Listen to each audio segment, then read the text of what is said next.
Boa tarde a todos. Vamos dar início ao nosso primeiro vídeo de 2 vídeos, em alusão à Semana Nacional dos Arquivos, né? Quarta semana, a participação do curso de Arquivologia da UEPB.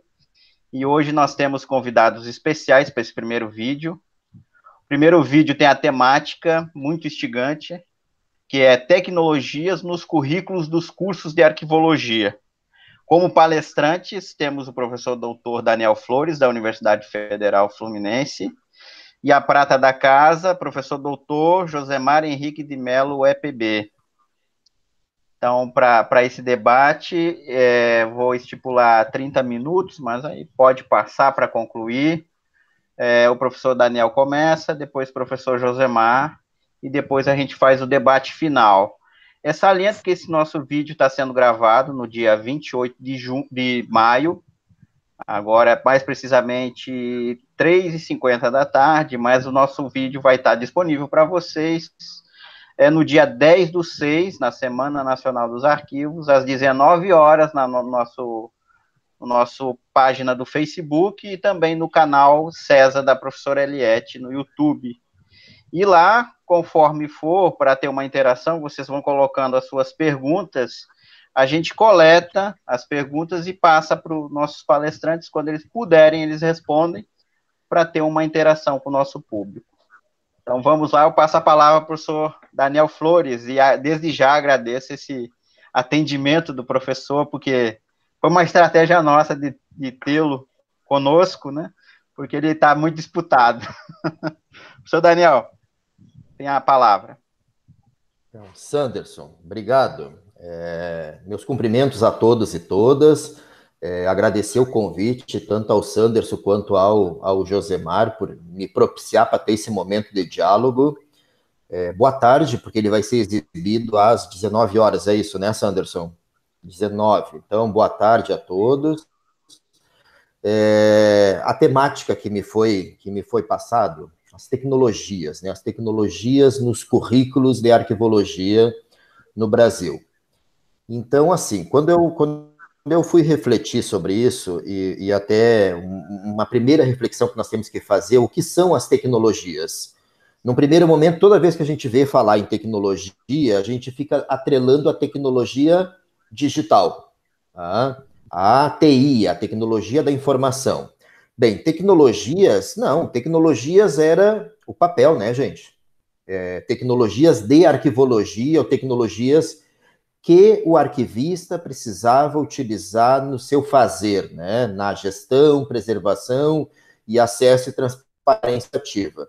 Então, as tecnologia foi papel, a tecnologia foi a pedra, a tecnologia foi o microfilme, a tecnologia foram os disquetes que a gente utilizou. Então, nós já estamos falando de uma tecnologia eletrônica, né? Por quê? Porque a gente inferia elétrons, tá? Nossa tecnologia atual agora é tecnologia digital, tá? Então, olhem como vem havendo sistematicamente evoluções. Se voltarmos 1 ou 2 décadas na arquivologia, nossa preocupação estava ligada à microfilmagem, como a tecnologia principal para a reprodução de documentos, tá? Nossa produção de documentos continuava sendo uma produção em documentos analógicos. Mudou muito, definitivamente mudou muito o fazer do arquivista. Esse mudar, vocês viram que eu fiz questão de nem ter slides aqui, eu fiz questão de vir dialogar e cortar a minha fala assim que eu tentar concluir um raciocínio mínimo e abrir para o Josemar e o Sanderson começarem a me instigar, a me provocar. Eu quero ter a liberdade de poder falar, né? Poder falar mais à vontade. Então, assim, ó, dois grandes momentos. Um grande momento é quando as instituições começam a demandar o uso de tecnologias digitais, de produção de documentos digitais, de reprodução de documentos analógicos em ambientes digitais. Nós estamos falando que isso já tem mais de década, tá? Essa demanda. E aí a gente tem um segundo momento, quando a ciência, a arquivologia, a pesquisa a arquivologia, ela começou a responder a essa demanda. Porque se a gente olhar lá atrás, o que é preservação de longo prazo, até o CIA, até o Conselho Internacional de Arquivos, tinha como patamar 5 anos. Tá? A preservação de longo prazo de um documento digital era 5 anos, com segurança. Gente, isso é inviável para um documento permanente. Isso é inviável para um documento de 100 anos, para um assentamento funcional digital, que por mais que ele não seja permanente, dependendo da avaliação e da esfera que eu vou avaliar, ele é um documento que vai durar 70, 80, 90 ou 100 anos. De um PEP, de um prontuário eletrônico de paciente com 20 anos após o último registro, se uma pessoa nasceu naquela cidade e viveu 90 anos, eu vou ter a preservação desse documento digital por mais de 100 anos. Tentem fazer uma analogia de quantos gestores nós vamos trocar durante esse ínterim todo de preservação desse documento digital. Nós vamos trocar de reitor a cada 5 anos, nós vamos trocar de diretor de centro de processamento de dados, nós vamos trocar de diretor de arquivo, de setor de arquivo, nós vamos trocar de tecnologias de armazenamento, de suporte, de software de gestão, de software de preservação, de padrão de metadados. As mudanças são muito grandes. Então, a ciência, quando eu dividi aqueles 2 grandes nichos, né, as instituições produtoras e mantenedoras de documentos e a ciência começou a responder a perguntas que nós tínhamos, mas nós não tínhamos respostas. A ciência deu conta, como sempre, né? Novamente reforçando o papel da ciência na sociedade. Agora, na pandemia que a gente está vivendo, a importância da ciência, a importância dos modelos científicos que nos dizem uma previsão lógica, baseada em dados, baseado em pesquisa, em ciência. Então, a ciência começou a responder. A ciência respondeu dizendo que nós temos 2 grandes epistemes na arquivologia: gestão de documentos e preservação e acesso, tá? Sendo que o acesso é compartilhado entre ambas essas epistemes. Mas, ao mesmo tempo que tem uma separação, tem uma união, que é a cadeia de custódia. Uma linha ininterrupta, que não pode haver interrupção nesses 2 ambientes, mas que eles são muito distintos. A gestão, ou os sistemas de gestão, eles têm que fazer produção, classificação, avaliação, eliminação. Então, olha, eu estou falando de eliminar documentos, de avaliar. Quando eu passo para o ambiente de preservação, é totalmente inconcebível eu falar que eu vou avaliar um documento no permanente. É crime. Então, o episteme mudou todo. Olhem como mudou tudo. Eu posso fazer o que eu fazia aqui na gestão, lá na preservação, lá no permanente? Não. Você não pode avaliar no permanente porque é crime. Artigo 25 da Lei 8.159, ou o próprio Código Civil. Não pode. Não, mas eu posso, então, simplesmente aplicar a tabela? Não pode. Se entrou no ambiente de proteção, o episteme muda, os fazeres mudam. Até as funções arquivísticas, se eu me basear, por exemplo, nas funções do Carroll Couture, eu aplico determinadas funções arquivísticas na gestão, corrente intermediário ou ambiente de gestão, se eu seguir uma lógica mais australiana de recorde contínuo, e quando eu entro na preservação, muda sistematicamente. Então, olha, a ciência começou a responder. Eu tenho epistemes distintos, eu tenho referenciais distintos, eu tenho fazeres distintos, e ao mesmo tempo eu vou ter sistemas distintos também. Eu não posso ter um único sistema para gestão e para preservação permanente. Não, tem que ser outro sistema, outro local, sem interrupção, sem ruptura de cadeia de custódia. Então começou a ficar mais claro, a ciência começou a responder. A ciência respondeu que o documento digital é complexo, é específico, ele tem que ter cuidados especiais, ele não pode estar fora do ambiente. Eu não posso mais fazer aquilo que eu fazia antes desse conhecimento científico, que eu poderia ter um documento digital, salvo numa mídia, dentro da minha instituição arquivística, guardado numa prateleira, num HD externo. Eu não posso mais. A ciência respondeu por que que não. Porque esse documento digital fora dessa cadeia de custódia, que eu posso entender como um guarda-chuvas, né? Uma égide controlatória, tá? Se eu tiro dali, eu vou poder fazer coisas nesses documentos de forma não autorizada que não estão sendo observadas pelos requisitos. Boa, requisitos. Aí a gente começa a ter outra abordagem da ciência. Requisitos. E aí o mundo inteiro, olha, não é só Brasil, o mundo inteiro começou a caminhar. Nós precisamos de requisitos para gestão. Estados Unidos construiu o DOD 5015. A União Europeia construiu o MOREC, Modelo de Requisitos para Sistemas Informatizados. O Brasil construiu o EARC Brasil. Mas notem, o que eu estou tentando dizer? Eu estou tentando dizer que isso é ciência. Isso é a pesquisa científica da arquivologia respondendo às demandas da sociedade. Tá?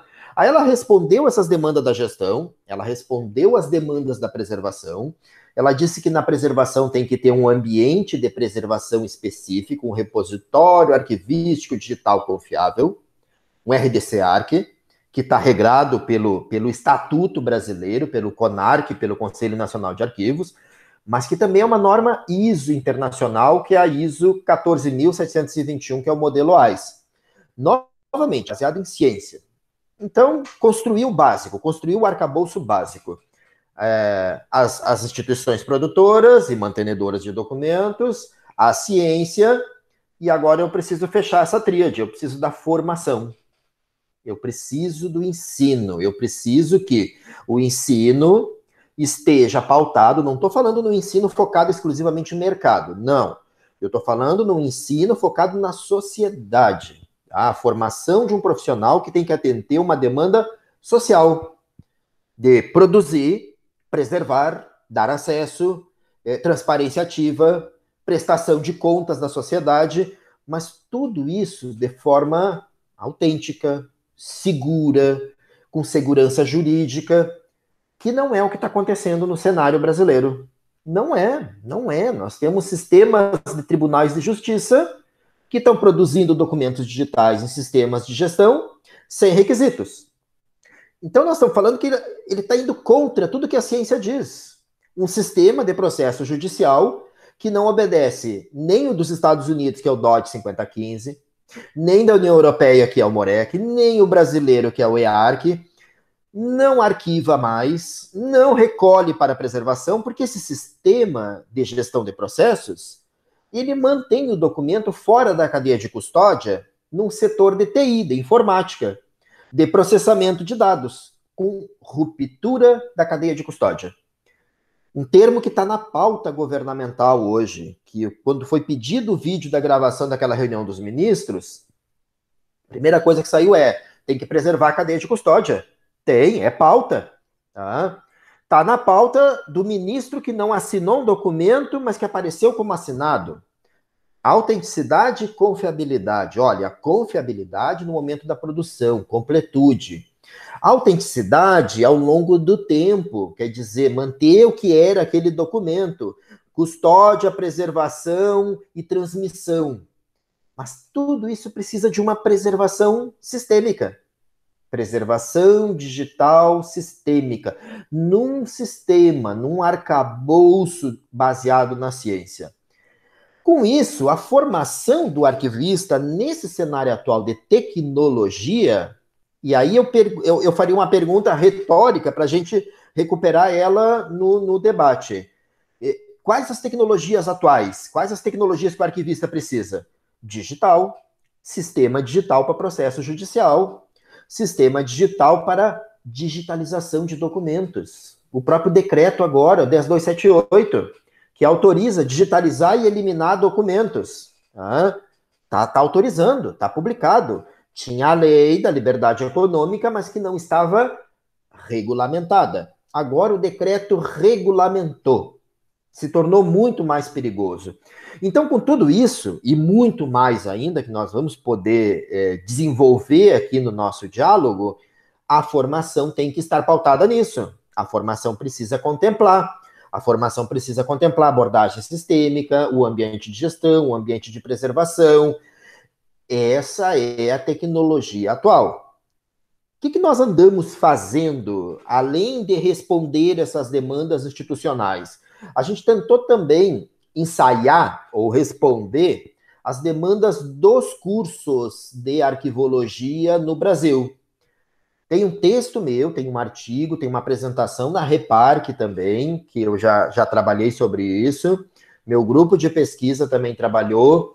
Que conteúdos, ou que conceitos, ou que abordagem, ou até talvez que disciplinas. Ir para disciplinas não é legal, não é profícuo nesse momento, porque eu já estou engessando na estrutura curricular, né? Então a ideia era, o que nós precisamos? Nós precisávamos, e a gente andou elocubrando até com a possibilidade de, no mínimo, 5 disciplinas ou componentes curriculares para serem dispersados durante a formação do arquivista. E isso considerando as pesquisas que existem sobre o perfil do arquivista, a pesquisa do José Maria Jardim, da Maria Odila Cal Fonseca, sobre perfil dos alunos de arquivologia, outros estudos que também andaram estudando o perfil do aluno. Hoje, atualmente, na questão da pandemia, está em vogue novamente. Qual é o perfil do aluno de arquivologia? Com as tecnologias, com celular, com internet, com o EAD. Um aluno de arquivologia, ele tem desenvoltura plena numa webconferência, numa digitalização de documentos. Então, assim, a partir destas conjecturas, a gente foi além de estudar o cenário atual e a gente quis prospectar, tá? Cenários prospectivos futuros. Então, a gente viu que a gente precisava de uma disciplina que fosse de alfabetização digital para o aluno de arquivologia. Essa disciplina, ou esses conteúdos ou componentes curriculares, eles podem ser inócuos num curso de computação, por exemplo, sem necessidade nenhuma. Não precisa. Talvez não precise num curso de engenharia. Talvez. Eu estou elucubrando porque eu não estou trabalhando com dados sobre estes cursos. Eu estou falando sobre dados de perfil de alunos de arquivologia. Sim, nós precisamos. Sim. E essa é outra pergunta. Eu quero saber também dos colegas. Como é que está o perfil do aluno de vocês? Vocês acham que é importante uma disciplina de primeiro semestre que visa qualificar esse aluno, alfabetizá-lo digitalmente, trazendo o que é um ambiente digital, o que é digitalização de documentos, o que é um banco de dados, dados estruturados, como fazer uma planilha, como planilhar dados, como trabalhar com metadados, porque a gente também detectou que não adiantava, num segundo ou terceiro de semestre, começar com o aluno a trabalhar SIGAD, se o aluno não foi alfabetizado sobre tecnologias digitais. Então, essa disciplina seria uma primeira, e a gente prospectou 5. Uma segunda disciplina seria exclusiva de documentos digitais, o episteme do documento digital, do documento arquivístico digital. Que o documento arquivístico digital precisa ter forma fixa, que tem complexidade, que tem especificidade, precisa ser manifestado. Nosso objeto não é só a informação, é a informação manifestada num suporte, é a informação explícita, registrada. Então eu preciso ter relação de suporte, eu preciso ter documentação. E aí eu começo a puxar, eu preciso de metadados de registro disso. Qual o esquema de metadados que registra a relação de fixidez? O PREMIS. O dicionário de preservação e o padrão de metadados PREMIS. Então isso numa segunda disciplina focada com essa ideia, tecnologias para a formação do arquivista, para um currículo, para uma graduação em arquivologia no Brasil. A terceira, gestão, aqueles 2 epistemes, grandes epistemes da arquivologia, nós temos que ter gestão. Então, a terceira focada nos sistemas informatizados de gestão arquivística de documentos. Tentando trazer e tentando considerar que a gente estamos saindo de um mundo de ensino analógico da gestão de documentos, onde quando a gente perguntou para os alunos de arquivologia, alguns alunos, vocês já produziram e classificaram documento digital em um sistema de gestão? Em aula? Não. Então, olhem a demanda que a gente tem. Esse aluno, ao mesmo tempo que ele aprendia a produzir, classificar, avaliar documentos em ambientes analógicos e fazia práticas em aula ou em laboratório, agora nós vamos ter que fazer essas práticas na formação, numa terceira disciplina focada em sistemas informatizados de gestão arquivística de documentos. Bem, chegamos agora à quarta disciplina, o episteme de preservação. Tá? Então, a parte de preservação digital, mas que não é a preservação digital aquela focada só nas estratégias. Vai passar por esse histórico, vai ter uma evolução, o que é preservação digital. Quando a gente superou a barreira dos 5 anos de longo prazo e chegamos à preservação permanente, porque é sistêmica, porque é baseada em normas, padrão, modelos e requisitos, que o documento digital tem que estar confinado. Olhem essa palavra, confinado. Desconfinou do sistema digital, não tem mais garantia de autenticidade, rompeu cadeia de custódia.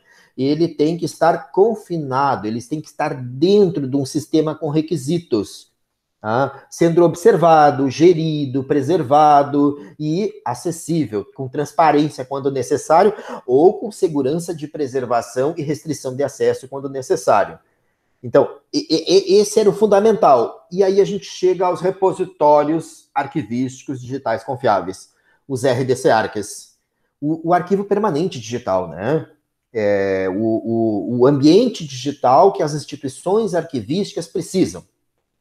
Se a gente olhar hoje, agora eu deixo de fazer a pergunta para o aluno e eu faço a pergunta para um arquivo, para uma instituição arquivística, para um arquivo municipal, para um arquivo estadual, para o arquivo do TJ, para o arquivo da Secretaria de Cultura, para a secretaria tal.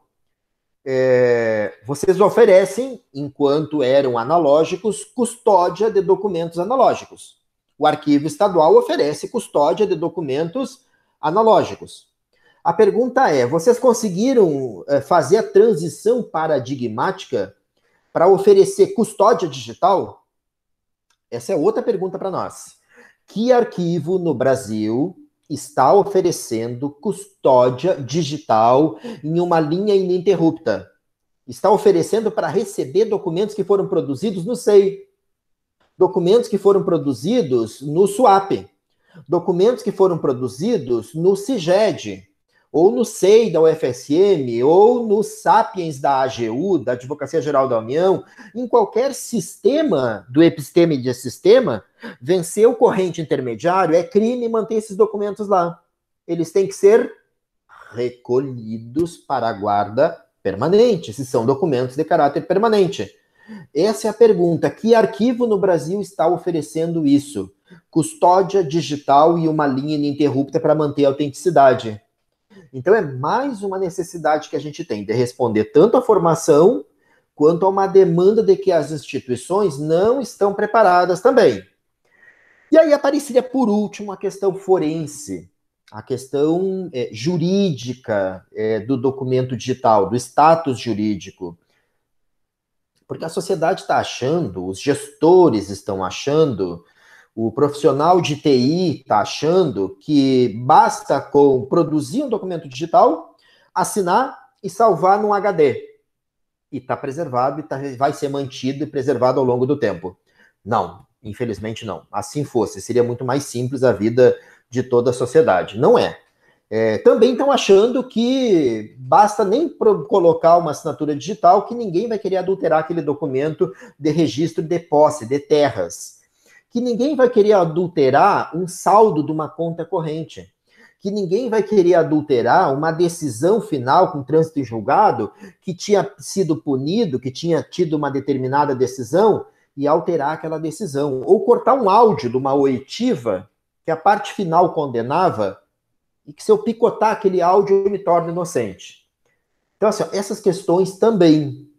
Mas, recuperando de novo, a gente chegou a pensar em 5 disciplinas, isso está publicado em artigo, isso tem um vídeo também que a REPAR, que é a Reunião de Ensino e Pesquisa em Arquivologia, compartilhou, dessas reflexões. Passaram-se anos e a gente imaginava que isso já estaria mais efervescente na área. Os cursos já estariam implementando essas disciplinas.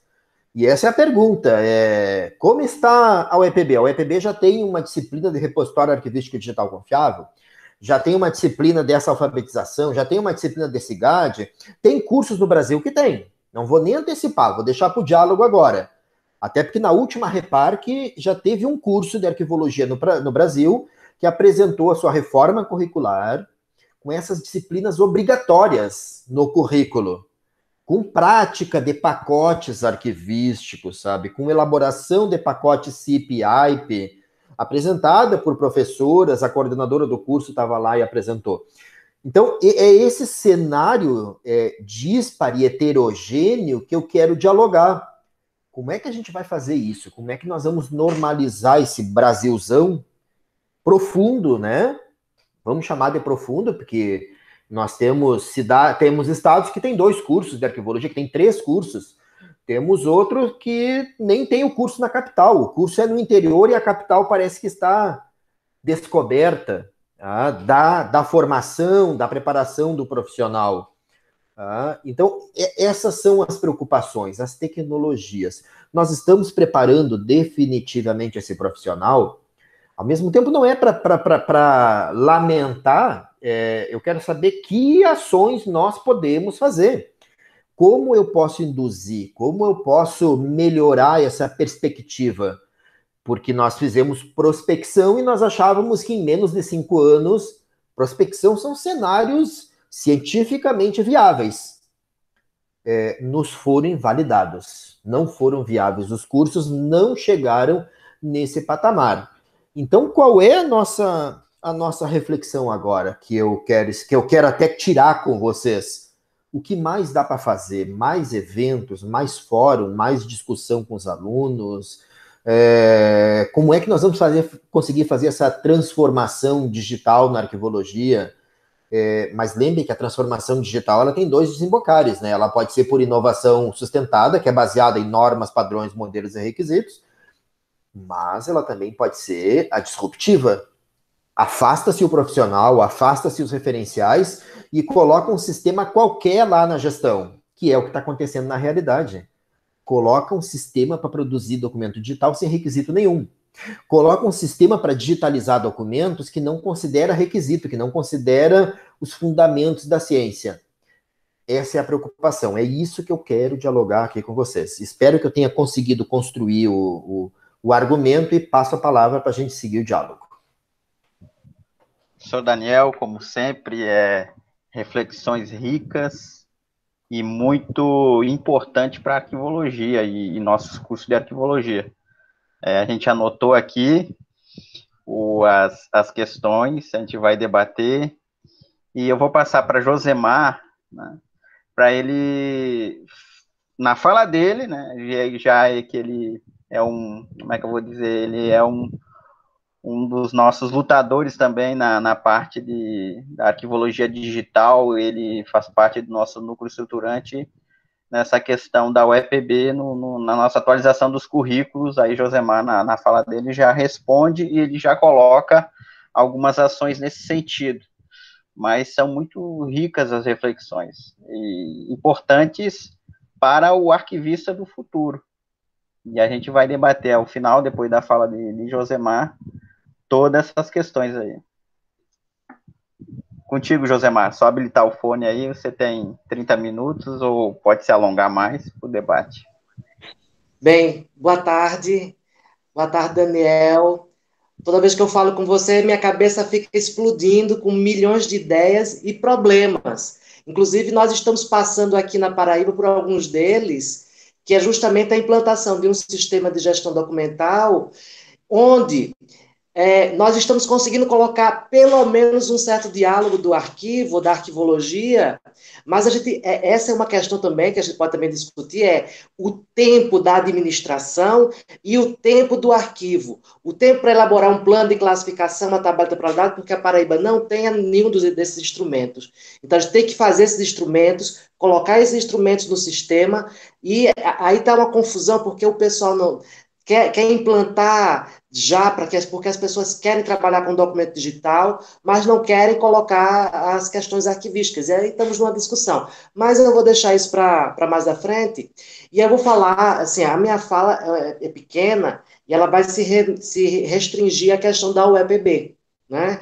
Vou dar o exemplo da UEPB, você falou de maneira geral, você deu alguns exemplos, o caso da UFSM, o caso da Universidade Federal do Espírito Santo, que foi ela que já colocou essas disciplinas, né? E aí, o que é que eu vejo? Eu vejo que o avanço, ele vai de acordo com as necessidades de mercado, porque a arquivologia como uma área interdisciplinar por excelência, e por tratar com um elemento, um documento arquivístico, certo? Que precisa, em determinados momentos históricos, de aproximações de diversas áreas para poder fazer o trabalho de organização, e aí eu digo isso pela própria história da arquivologia, né? Então, no início, estavam mais voltados para a história, depois nós percebemos os vieses administrativos do documento, as relações com as unidades produtoras, e puxamos para a gestão, trouxemos a administração, né? E agora, com a tecnologia de informação, está vindo, né? E não é de hoje, a gente pode dizer que não é de hoje. Na apresentação que eu fiz no CESA, inclusive na mesma mesa com o Daniel, lá em Coimbra, eu falei, e tinha, na minha apresentação eu coloquei que desde 1972 a arquivologia já trabalha com tecnologia, porque nós trabalhávamos com a microfilmagem, certo? Então, era a mudança, né, a migração dos documentos para um outro suporte, o suporte era o microfilme. Então, já tinha uma certa tecnologia, já era envolvida essa tecnologia de informação, certo?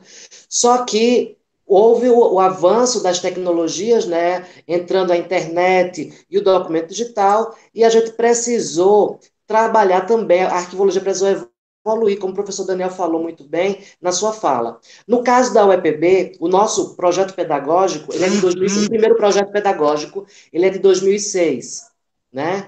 Então, esse projeto pedagógico de 2006, ele trazia apenas duas disciplinas de tecnologia, tecnologia de informação 1 e tecnologia de informação 2, que era aquilo que o professor Daniel também falou, era uma espécie de alfabetização ou realfabetização do aluno em algumas coisas de tecnologia, o que é TI, conhecimento da máquina, editor e planilha de texto, bancos de dados, muito por alto, não era uma disciplina específica, né? Internet, metadados, serviços eletrônicos, e a disciplina que coube a mim, desde que eu estou aqui na universidade, essa disciplina coube a mim, né? Documentos digitais. E aí, em documentos digitais, eu trabalhava de maneira mais teórica, inclusive porque nós não tínhamos material para trabalhar de maneira mais prática. Então, era o quê?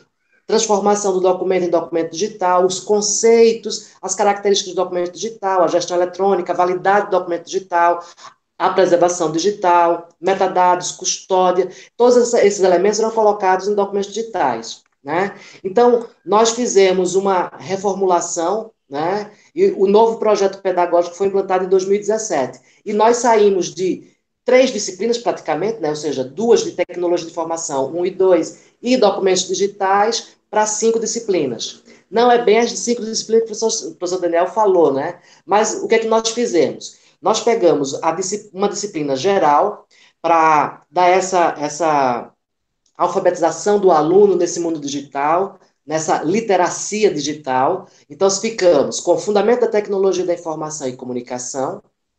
Essas disciplinas, a maior parte delas, tirando documentos digitais, elas são dadas por professores da área de tecnologia. E aí entra um outro problema que nós temos, que é ter professores capacitados para trabalhar com tecnologia para os arquivos, nesse sentido que nós estamos falando aqui. Porque muitas vezes o professor tem suas dificuldades. Né?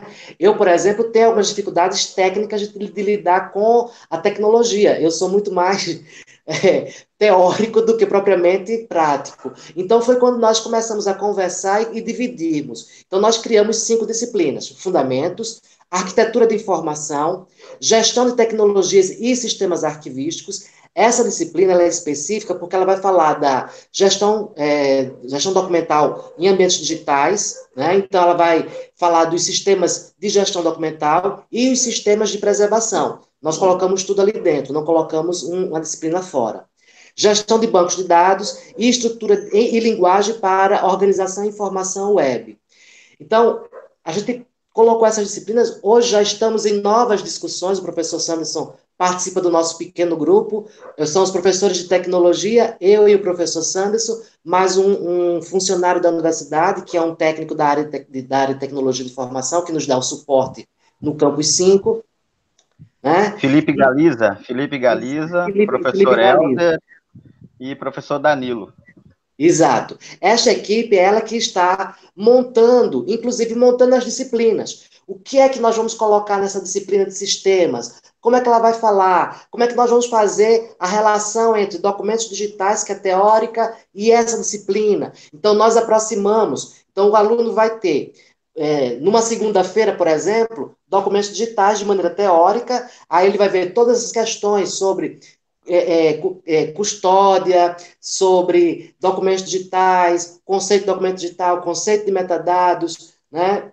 Cadeia de custódia, e quando ele vai na terça-feira, ele tem o dia todo com o professor Danilo vendo a gestão documental, procurando ver sistemas, aplicar isso no sistema e ter uma aula prática, já que o professor Danilo tem esse viés da tecnologia, ele é da área de tecnologia propriamente dito. Então, nesse sentido, a gente conseguiu juntar essas duas áreas, a teoria e a prática, para que o aluno tenha essa teoria e prática, né, na sala. Nosso problema, e aí chorar um pouco as pitangas, nós temos um certo problema porque os sistemas, para você implantar isso no software, ou implantar na universidade para estudar essas aulas, tem certas dificuldades. Então, nós tivemos dificuldades em implantar, por exemplo, o Hackathon e o EARC Brasil. O EARC Brasil não, o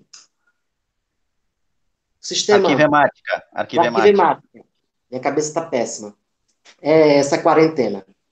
Então, Arquivemática. Então, tivemos certa dificuldade em implantar esse. Por exemplo, nós não temos um sistema de gestão documental em que o aluno possa fazer experiências, ver esses sistemas. Então, a gente tenta baixar um que existe, software livre, para dar um exemplo para o aluno. Porque nós não conseguimos trazer para a universidade nenhum software, a gente não conseguiu SEI, a gente não conseguiu nenhum desses sistemas para colocar para a universidade, para que o aluno tivesse uma experiência, uma imersão nesses sistemas. Então, a gente está tentando, né?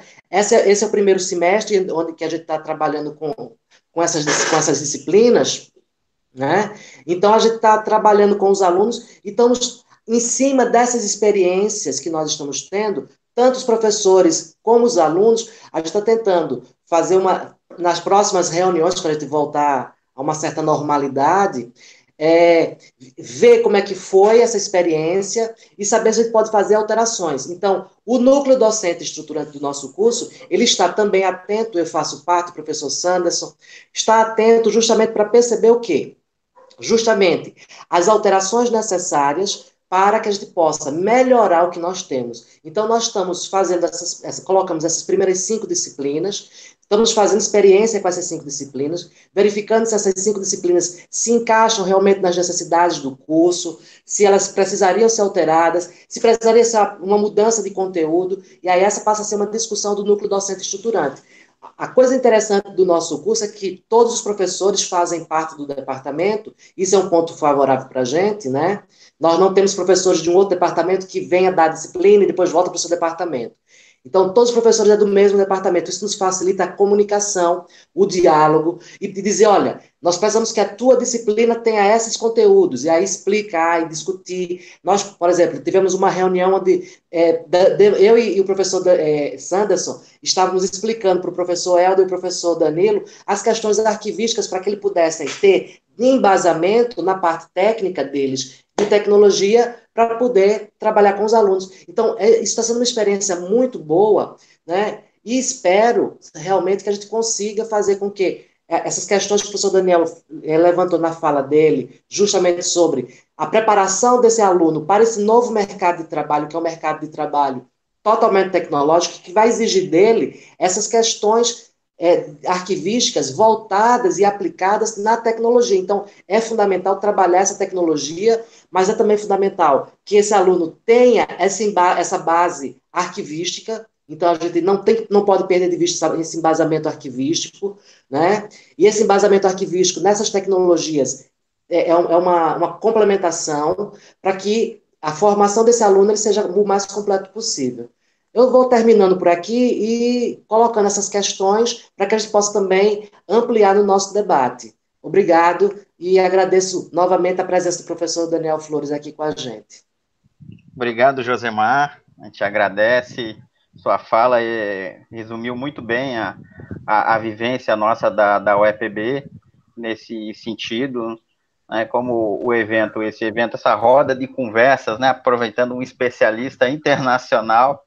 Então, a gente coloca como exemplo essa discussão das tecnologias para curso de arqueologia, o nosso, né, que a gente está vivendo, e o professor Daniel vai nos ajudando também a melhorar e dar como exemplo para outros cursos, né? Por exemplo, o da UFES, né? Implantou. Eu confesso que eu não conhecia essa questão do reparque das 5 disciplinas. Para mim é novidade. Inclusive, eu peço para o professor Daniel mandar uma referência para a gente colocar na descrição do vídeo, e aí para o pessoal que está nos vendo agora, eles possam pesquisar e estudar sobre isso. E aí vão até nos cobrar, né, Josemar? Sanderson, se você me permite, a fala do professor Daniel no reparque, que inclusive foi o reparque aqui de João Pessoa, já está no livro, saiu o livro do reparque, certo? E está a fala dele sobre isso, e também foi filmado. Então, acho que a filmagem, eu não sei nem se a gente encontra mais, mas o texto a gente tem. Inclusive, a minha apresentação no César, eu peguei muita coisa da fala dele, do reparque.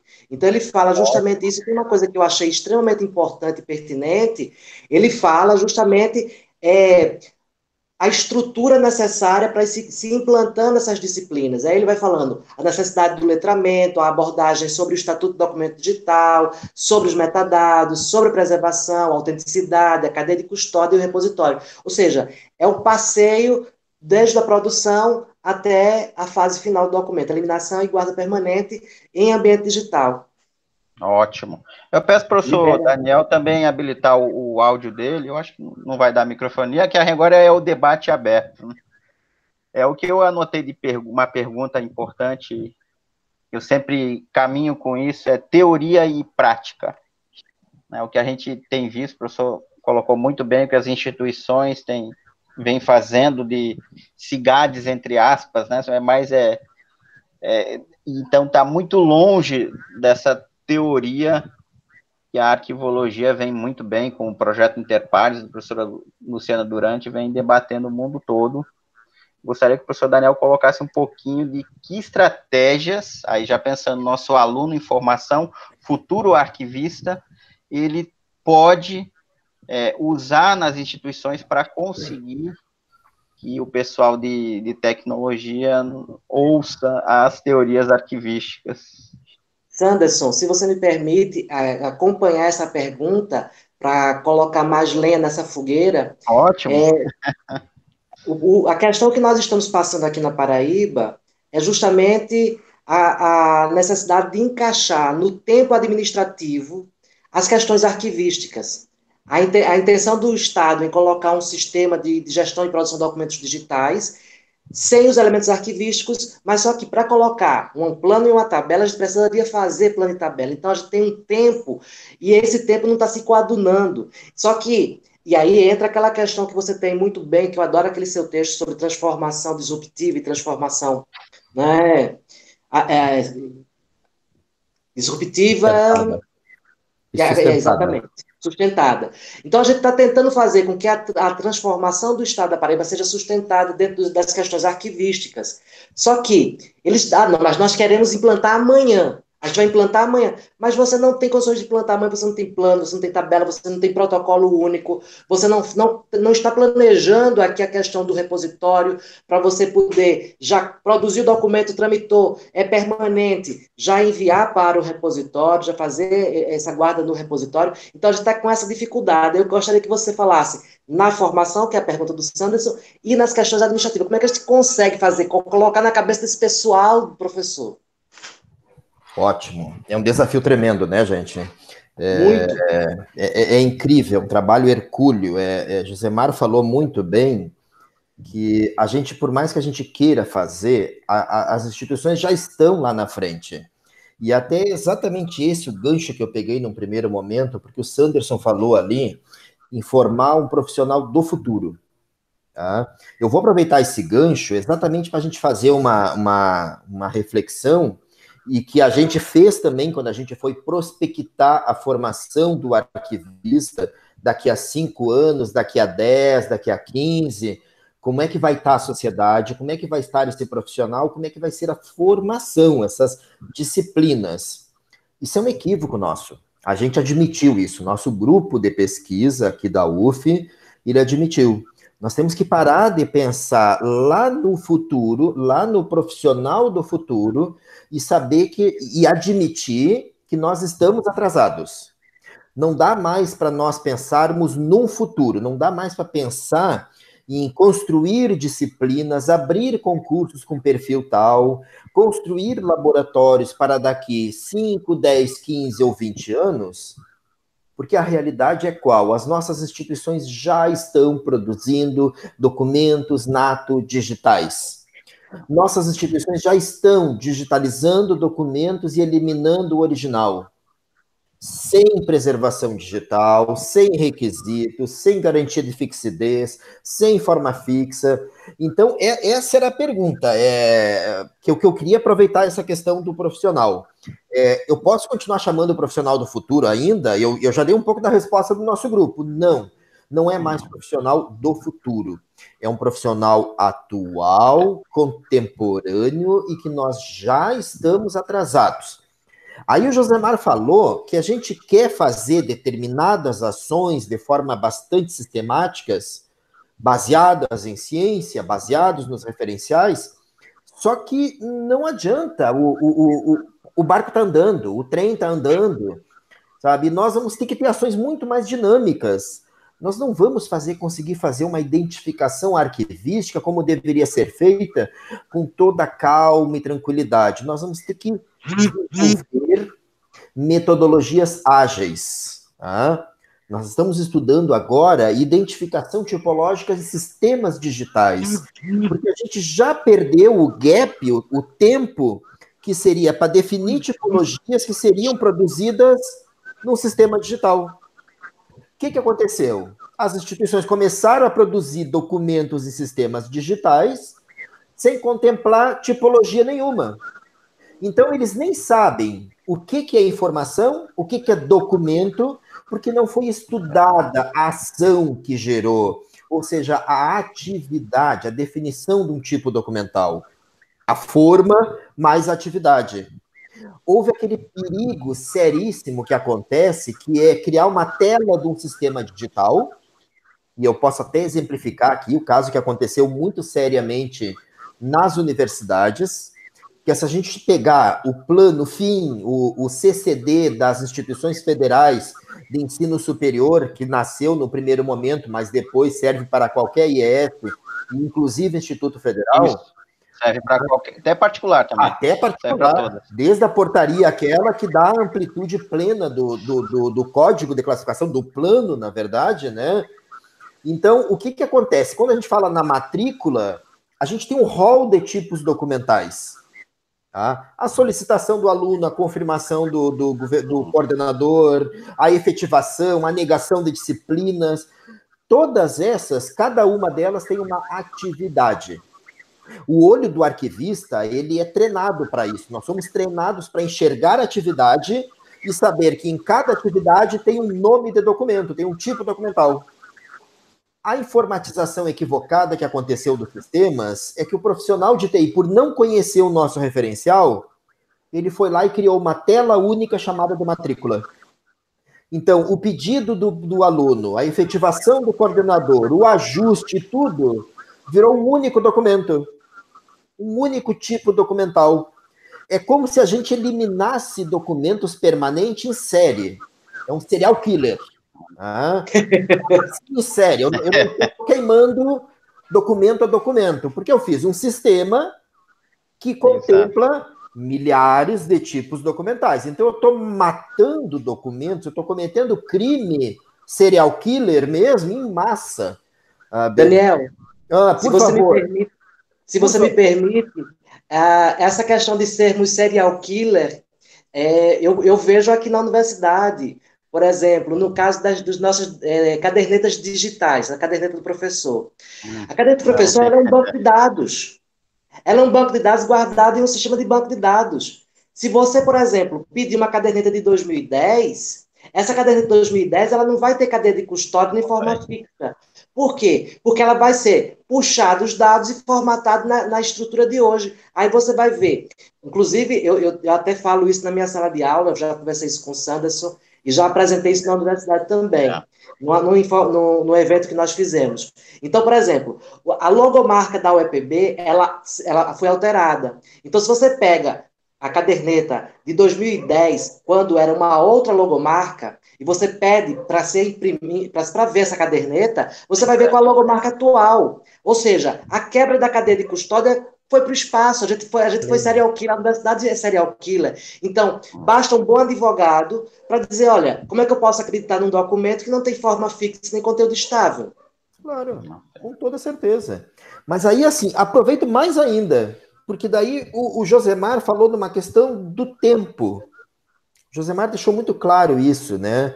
A gente precisa de um tempo. Eu ligo esse tempo com o perfil do profissional, se é do futuro, se é de hoje, ou se a gente vai ter que admitir que esse profissional já seria do passado.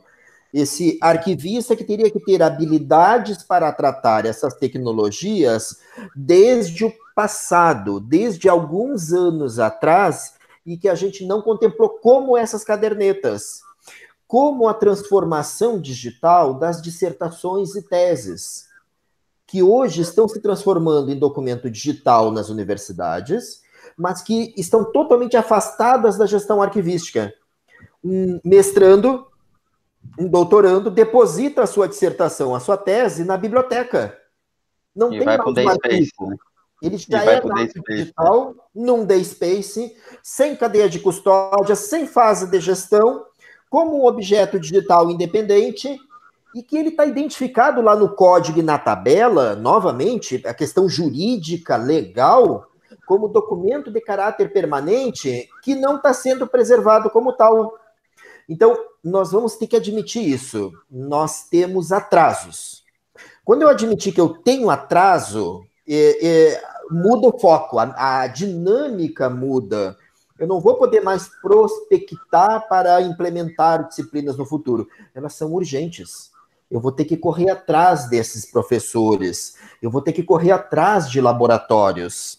O Josemar falou muito bem na questão de laboratório, e nem sempre a gente conta com os laboratórios adequados. Eu tive que criar alternativas para as minhas aulas. E estou criando até hoje aqui na minha instituição.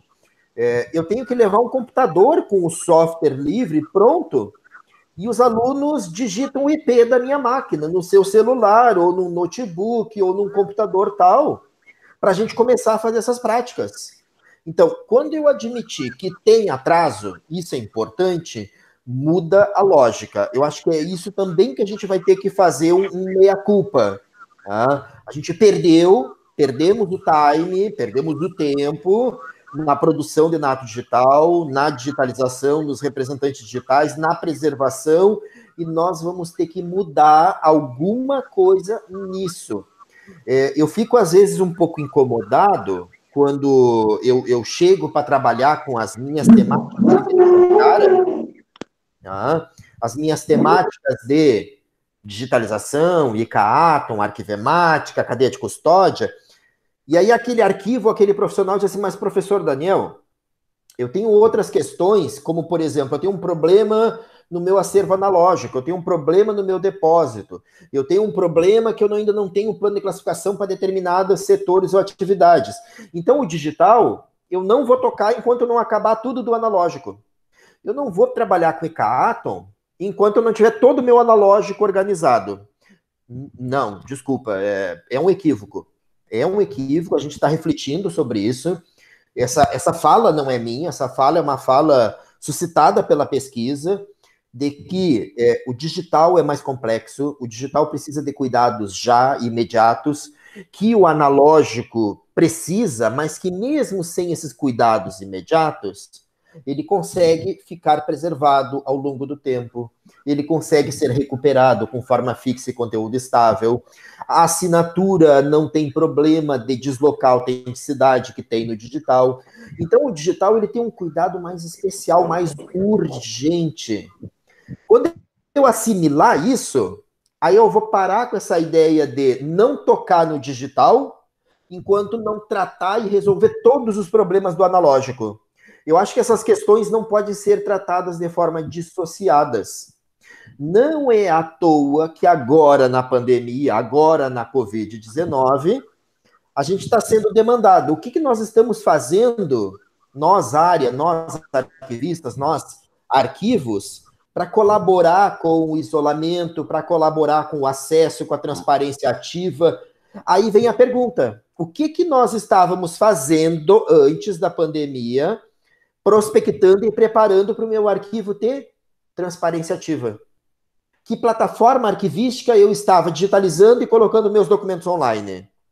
Então, notem como não posso desprivilegiar um setor em detrimento de outro, porque senão nós não teríamos pesquisa de construir carros elétricos enquanto eu não tivesse resolvido determinados problemas. Nós não teríamos ido à Lua, nós não teríamos criado o travesseiro da NASA, o modelo e etc. Nós precisamos atacar todas as frentes.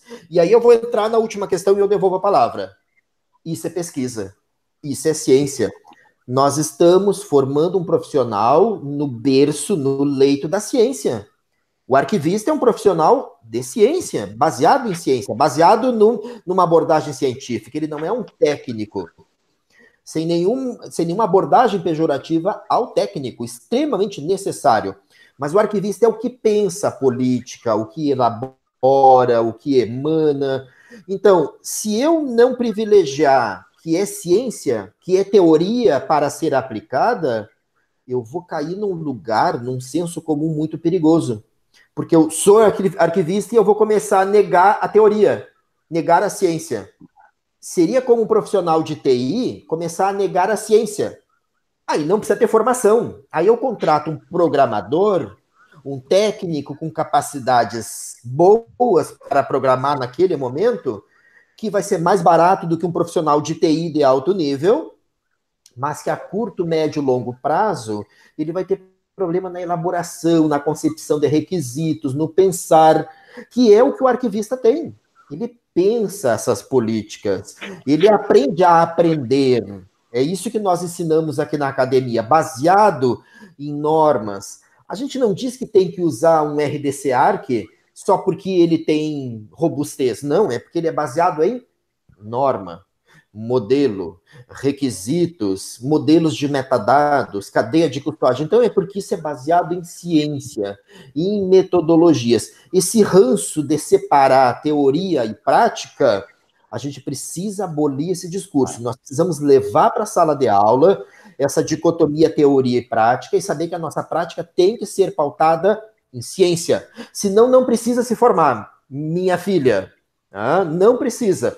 Saia da academia e vá fazer um curso técnico, porque você não vai estar pautado em ciência, em pesquisa, em cientificidade. Tá?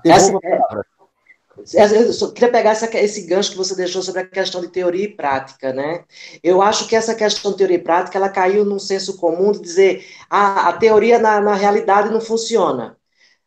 Mas a teoria não está funcionando é porque essa teoria ela está ultrapassada, ela precisa de ser reestudada, porque uma teoria ela tem que responder a uma dada realidade. Ou seja, ninguém coloca em questão a teoria da gravidade. Ninguém coloca em questão a teoria da evolução. Por quê? Porque essas teorias você não tem, a não ser que você refute a partir, como coloca o professor Daniel muito bem, a partir de pesquisa, né, de uma ciência com depuração, com pesquisa, né, metodologia, aí você constrói uma teoria para embasar aquilo. Então, muitos alunos chegam para mim, professor, mas na minha instituição eu não consigo não, porque na prática, olha, a teoria não muda porque a sua instituição não quer, ou porque o seu chefe não é arquivista, não entende aquilo que você está falando. A teoria é a mesma e a prática vai ser a mesma. O que ele quer é fazer uma meia sola aqui, para ver se consegue fazer do jeito dele. O jeito dele não é o jeito científico. Então você tem essa questão de, muitas vezes as pessoas não entendem o que é prática e o que é teoria, sabendo que a teoria, ela embasa a prática.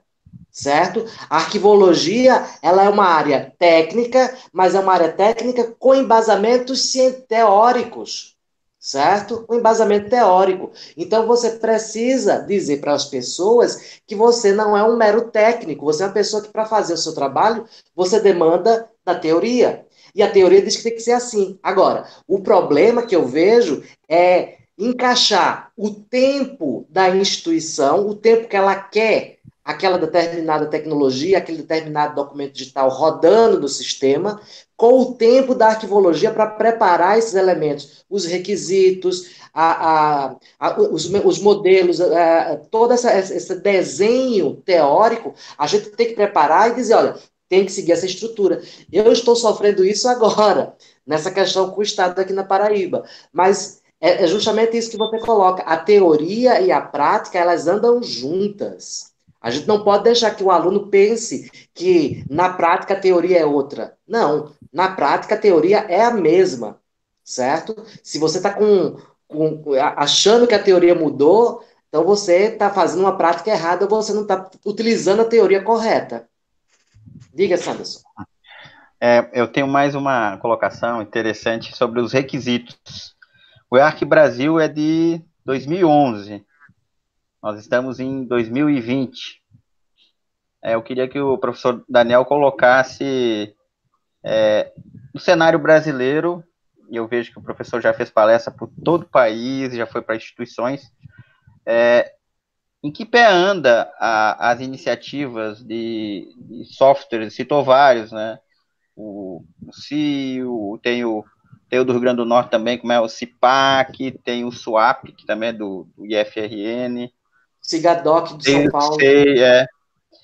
Se esse pessoal, né, a programação, os detentores dos direitos autorais desses softwares, eles buscam o EARC, porque certa feita numa capacitação do Arquivo Nacional em Maceió, eu perguntei para, acho que era Brenda e Lacombe, por que o Arquivo Nacional não fazia parcerias com as empresas nacionais, que é SERPRO e DataPrev.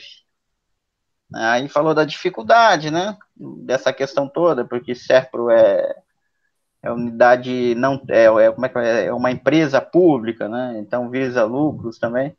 Mas eu gostaria que o professor colocasse cenário no Brasil de quem está, eu sei que Santa Maria se aproxima muito de buscar esses requisitos. Vamos na questão um pouco mercadológica, né? E a gente vê que é iniciativas públicas de softwares. Eu já sei de um também, acho que é Electron, que vende para o Senado. Ele parece atinge 70% da EARC Brasil. Eu queria que o professor se colocasse um pouco sobre essas iniciativas de sistemas que tentam atender os requisitos do EARC. Sanderson, boa, ótima. Acho que a primeira coisa que tem que dizer é que não, as instituições e os desenvolvedores, eles não buscam o EARC Brasil. Não buscam, salvo raras exceções, eles não buscam um modelo de requisitos para sistemas informatizados. Mas aí, antes de eu seguir no modelo brasileiro, eu vou pular lá para o americano. Daniel, me permita incluir também aqui uma vírgula. Por favor. Tem a ver também, isso agora é uma elaboração minha, tem a ver também pela questão do EARC Brasil, tem alguns requisitos, tem muitos requisitos, e muitas vezes requisitos que, assim, é quase que impossível você colocar aquilo tudo. E alguns requisitos que, pelo menos para a gente da arquivologia, são os mais importantes, que são os requisitos para o plano de classificação e para a temporalidade e para a preservação, como eles não fazem parte da prática deles, eu não sei se fica difícil deles entenderem, por exemplo, o que é um código de classificação. Falando com o pessoal aqui, o pessoal fica conversando com o pessoal da Codata, que é a empresa de processamento de dados aqui, a gente tem que dar uma aula sobre o que é o plano de classificação, sobre o código de classificação, para que serve, para que eles entendam isso. Agora, entregar um EARC Brasil para uma empresa que só tem pessoal de TI, eu acho que isso também deve ser alguma dificuldade. Eu gostaria que você complementasse, sabe, se isso que eu estou pensando agora... É uma dificuldade tremenda, sim. Mas aí, olha só, eu vou aproveitar e vou fazer o gancho lá fora. Vamos fazer o gancho nos Estados Unidos, vamos pegar o modelo deles. O modelo dos Estados Unidos se chama DOD 5015. DOD é de Departamento de Defesa, Department of Defense. E o modelo é o 5015, que tem os requisitos, que inclusive foi estudado para ser elaborado o modelo de requisitos brasileiro, o EARC Brasil, assim como o modelo para o judiciário, que é o MOREC JUS. O que acontece do norte-americano? Quando a gente dialoga com um profissional de TI de lá dos Estados Unidos, é impressionante e é satisfatório saber que quando ele vai desenvolver, quando surge uma possibilidade de desenvolver um sistema para produzir documentos de arquivo, ele sabe que ele tem que olhar o modelo de requisitos para documento. Olha isso é muito importante. Tá? Parece que eu estou chovendo molhado no que eu estou falando aqui. Um cara de TI, um profissional de TI, um desenvolvedor, um analista lá nos States, lá fora, quando precisa fazer um sistema para a área de documentos, ele vai olhar o modelo de requisitos específico para isso. O DOD 5015. No Brasil, isso não acontece. No Brasil, quando se tem que desenvolver um sistema para documento digital, de cara, documento arquivístico digital, quem é o profissional? O arquivista teria que consultar se tem requisitos, modelo de requisitos. Então, nós estamos falando que tem uma invisibilidade aí. Tem uma invisibilidade, tanto do profissional quanto da área. Tá? Então, assim, desde o princípio no Brasil, não aconteceu isso. Não é à toa que quando a gente procura na internet, eu quero um sistema para documento digital baseado no DOD 5015, que seja 100% com aquele modelo. Existe ou não existe? Existe. Existe. Eu posso listar até software livre. Tem proprietário e tem livre. Inclusive, a gente usa para dar aula. O Alfresco. O Alfresco é 100% compliance ao modelo americano, ao DOD 5015. O Nuxel também é. O K-Tree, ou Knowledge Tree, também é. Mas aí vem a segunda pergunta. Esses sistemas são compatíveis com o brasileiro? Não. Não são. Por quê? Porque o brasileiro é diferente. O brasileiro tem o seu modelo de requisitos. Então aí a gente pode fazer um outro tipo de reflexão. Por que os nossos sistemas não contemplam requisitos? Tá? Eu tiraria inúmeras prévias, nenhuma conclusão, mas prévias eu tiraria no diálogo com os professores aqui, todos os professores universitários, inúmeras prévias. Tá? Primeira, que a gente tem um atraso na área, tá? De que o profissional não estava qualificado, de que nem todo aluno ou profissional de arquivologia está preparado com os requisitos. Existe um desconhecimento do EARC Brasil. Existe, nós temos que ser sinceros. Nem todo aluno já trabalhou com os metadados de classificação do EARC Brasil. Se eu não tenho em aula, no laboratório, na minha prática, um CIGAD, no mínimo eu teria que trabalhar, vira o EARC, não está aqui do meu lado, está na outra peça lá, está na outra sala, está lá o EARC Brasil. Os metadados do EARC Brasil estão na página 94. Tá? Quem está assistindo, se quiser abrir o EARC Brasil, vai lá na página 94.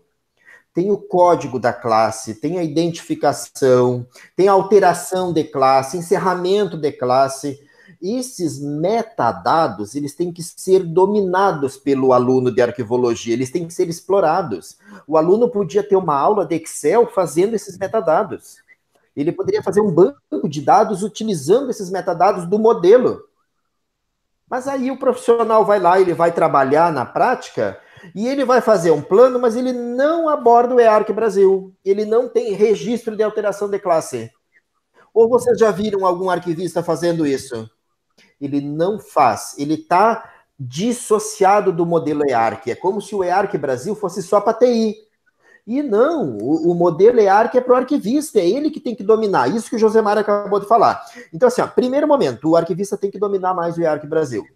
Tem. Segundo momento, nós temos que romper esse discurso de teoria é uma coisa, prática é outra. O EARC Brasil é aplicável, tanto é que tem sistemas que são 100% EARC Brasil. O próprio sistema da DataPrev, o EDOC. E aqui vai um parabéns para a equipe lá da DataPrev. Uma pena que ele não é livre. Não é. Professor Daniel, só um adendo. Por favor. O nosso colega, o professor Daniel, trabalha lá e ele falou que eles abandonaram esse projeto, infelizmente. Exatamente. E aí vem os problemas políticos. E aí olha o que aconteceu lá na DataPrev. Além de ter o EDOC, que é compliance ao EARC, eles fizeram um projeto que eles ligaram a gestão à preservação. Tá? Eu não vou lembrar de cabeça agora aqui. Se alguém tiver conectado e quiser procurar aí o sistema da DataPrev, eles fizeram um convênio com uma empresa privada para fazer o empacotamento do EDOC e o recolhimento para um RDC-ARC, tá? Com uma empresa privada para oferecer. E aí eles foram para mercado, para oferecer isso em mercado. Tá? A DataPrev. Só que o que aconteceu? O cenário político brasileiro acabou dando inúmeros impactos à própria DataPrev, à própria institucionalidade do que é a DataPrev, do que vai continuar sendo a DataPrev. Tá? Além deles, gente, existe mais um rol. Vocês falaram aí do sistema da UFSM, o SI, Sistema de Informações para o Ensino, que sistematicamente a equipe de lá compartilha e vem fazendo um trabalho lindo, estão com assinatura digital, estão com memorando, documento avulso, que o maior sistema hoje, mais capilarizado em produção de processos administrativos digitais, que é o SEI, Sistema Eletrônico de Informações, ainda não produz documento avulso, ainda não produz memorando. Ele só produz processo. Ele dossieliza tudo. Isso é um perigo, isso é um ato diplomático. Fale, Josemar. Me permita aqui também entrar com outra questão. Você coloca aí os problemas políticos. E aí eu queria te levantar uma questão. A posição do Arquivo Nacional, ou seja, a fragilidade que o Arquivo Nacional tem diante do mundo político que nós estamos vivendo, né? Que vínhamos vivendo e que agora está bem pior, né? Ou seja, a posição do Arquivo Nacional, essa fragilidade dele, você considera que isso seja também prejudicial para a gente? Josemar, ótimo. Profundamente prejudicial. E aí vamos entrar numa questão que é sensível falar de instituições, porque por mais que eu tenha 1000 cuidados aqui, eu posso cair num lugar comum que é achar que eu estou fazendo uma crítica à instituição, aos servidores. Não, eu tenho que cuidar muito isso. E aí eu vou fazer antes o comentário. O Arquivo Nacional e o CONARC, o Conselho Nacional de Arquivos, tem profissionais do mais altíssimo nível, tem um trabalho magnífico. Por favor, Josemar, fale. Desculpe me interromper, eu também quero fazer esse adendo. Eu não estou criticando as pessoas do Arquivo Nacional, eu estou perguntando a fragilidade política, ou seja, não é uma questão de pessoas, é uma questão da instituição, essa fragilidade que essa instituição está. Inclusive, quando você perguntou na sua fala inicial, qual é a instituição que está fazendo custódia digital? Aí eu pergunto, o Arquivo Nacional estaria fazendo isso? Porque ele deve ser um exemplo institucional para a gente. Mas ele está numa fragilidade política porque a situação nacional veio se degradando há muito tempo. E aí essa é a questão. Eu não estou, e eu concordo com você. Respeito, entendo perfeitamente as dificuldades e sei que tem profissionais extremamente competentes ali dentro. Agora, que existe uma fragilidade política, hoje existe. Quer dizer, claro. Esse é um sentimento que eu tenho. Não, e quando eu estou fazendo esse comentário, é para nós todos aqui. É para o Josemar, é para o Sanderson, é no sentido de contemplar o nosso debate aqui. Porque senão pode cair naquela análise mais simplista de achar que é uma crítica à instituição, aos servidores. E isso acontece? Não. É isso que a gente quer deixar, nós todos queremos deixar claro. Os trabalhos são magníficos, o EARC Brasil. Vou aproveitar outra questão que o Sanderson suscitou. O EARC Brasil está em revisão, está para sair publicação da nova versão do EARC. Está saindo, está sendo liberada a Câmara Técnica de Documentos Eletrônicos, que inclusive no cenário atual ela foi extinta pela extinção das câmaras que não foram criadas por lei, que foram criadas por decreto. Tá? Isso saiu desde aquela decisão do governo que foram derrubados colegiados ou conselhos no Brasil inteiro. Então, acabaram as câmaras do Conselho Nacional de Arquivos, acabaram. Tá? Acabou a CTDE. Então, o que existe é a demanda de terminar o EARC Brasil, a sua versão 2, a sua versão 2.0, a sua atualização. Esse documento ele vai para o CONARC, para o Conselho Nacional de Arquivos.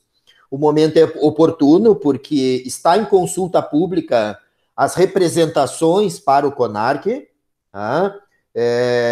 Estão os nomes lá na lista do grupo de ensino e pesquisa que a gente está respaldando, e são pessoas que têm uma responsabilidade política importantíssima de aprovar o EARC Brasil, que vai ser enviado para o Conselho aprovar para o Brasil inteiro. Então, um EARC mais atualizado. Então, olhem... Sr. Daniel, por favor. Josemar é candidato a membro do CONARC. Está lá na lista e tem um trabalho tremendo em nos representar. E vai receber o EARC Brasil para aprovar no âmbito do Conselho. Tá? E aí, o que vai acontecer? Nós teremos um outro estatuto melhorado de modelo de requisitos. Só que ainda assim, e aí eu vou tentar entrar no que o Josemar estava falando, mesmo com tudo isso, nós não estamos conseguindo tratar politicamente essa questão. Por que que o sistema que produz processos judiciais e processos administrativos no Brasil não contempla a norma do irmão do lado do Ministério da Justiça? Por que que o antigo MPDG adotou uma política, Ministério do Planejamento, Desenvolvimento e Gestão, que agora é Ministério da Economia, não respeitou o irmão Ministério da Justiça? Por que que foi adotada uma ferramenta que não tem requisitos? Então, essa é uma questão que é política, ela supera a questão técnica. Por mais que nós tenhamos uma ótima norma de descrição, traduções, que a gente tem o EARC Brasil, que a gente tem orientação para cenários desse GAD feita pela CTDE, que a gente tem trabalhos de outras câmaras, como a de audiovisuais, as CTDAs, inclusive com orientação para documentos audiovisuais, fotografias, sonoros. O que acontece que isso não vai à prática? Isso temos que fazer reflexão, é uma questão política, mas é bem mais complexo, não é só político. Tem a ver com profissional também. O profissional que está lá na ponta está qualificado, o profissional de TI está qualificado, ele está sabendo que tem que buscar o modelo de requisitos. Então, olhem, nós vamos ter que ensinar também o profissional de TI, não só o arquivista. O arquivista que não domina EARC Brasil, e que eu dialoguei há pouco sobre os metadados do EARC para classificação, eu vou ter que dar mais aula de EARC Brasil. Eu vou ter que usar mais os metadados. Tá? Então, essa é uma questão principal. A política, eu não consigo simplesmente preparar um arquivista para essa questão política do dia para a noite. Eu vou ter que preparar mais ele com a questão técnica, parar com esse discurso de teoria e prática. Ele é um profissional de ciência, profissional de universidade, fundamentado na ciência, e que ele vai ter que emanar mais políticas, política de classificação, política de avaliação, política de preservação digital. É muito mais importante a questão. Mas assim, está acontecendo uma mudança do AN.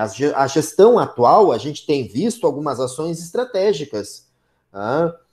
Conversas, eu tenho acompanhado notícias, como, por exemplo, conversas com a AGU, com a Advocacia Geral da União, para os Sapiens, para adequar os Sapiens aos requisitos do EARC para transformá-lo num CIGAD. Então, essas aproximações estão acontecendo. A questão do ITI, do Instituto de Tecnologia da Informação, assinatura digital, ICP, infraestrutura de chaves públicas, tem um diálogo lindo, fantástico acontecendo agora, o reconhecimento de que o certificado digital, a assinatura digital, não garante autenticidade. Garante o quê? Garante fixidez, garante no documento isolado, não no documento em contexto. Ele tem que ser preservado em ambiente, em contexto. Então, agora está na pauta do ITI, com o Arquivo Nacional, com os técnicos do Arquivo Nacional, isso. A questão do RDC-ARC para as assinaturas digitais, para a ICP, para a infraestrutura de chaves públicas. Isso está na pauta deles. Eu fui até chamado num determinado momento, acho que para dialogar enquanto universidade lá no ITI, mas agora é o AN mesmo, é a instituição de custódia, a instituição arquivística mais importante do país, que está fazendo esse diálogo com a ITI. Esse diálogo vai ter que ser muito mais incrementado, cada vez mais, aproveitar esse potencial que os profissionais têm lá dentro, que vão ter que vir para fora. Tá? Então tem muita coisa que é elaborada lá, mas que não vem para fora. A orientação técnica 03 do CONARC, cenários de uso da RDC-ARC. Quais cursos de arquivologia que estão abordando ela exaustivamente, construindo aqueles 3 cenários? Pouquíssimos. Pouquíssimos. Então, olhem como existem gaps que nós vamos ter que dar conta dessa separação que existe. Tá? Vamos ter que melhorar, vamos ter que emanar política, vamos ter que atacar na formação, vamos ter que preparar esse arquivista com perfil político, emanador de política, manifestar política, mas esse profissional tem que estar bem qualificado. É o tema do que vocês me chamaram para dialogar. Qualificar os cursos de graduação para as tecnologias atuais, tecnologia digital, documento digital. Qualificar desde o início e formar um profissional muito mais preparado para a sociedade. Obrigado, professor Daniel. Contemplou com muitas questões, trouxe novidades, isso é importante, o fomento da ciência. O professor Daniel tem fomentado muito. E para finalizar, peço se Josemar quiser corroborar também, seria mais uma reflexão. Como fazer, aí é o papo acadêmico de professores universitários, como fazer para nivelar os currículos de curso de arquivologia do país.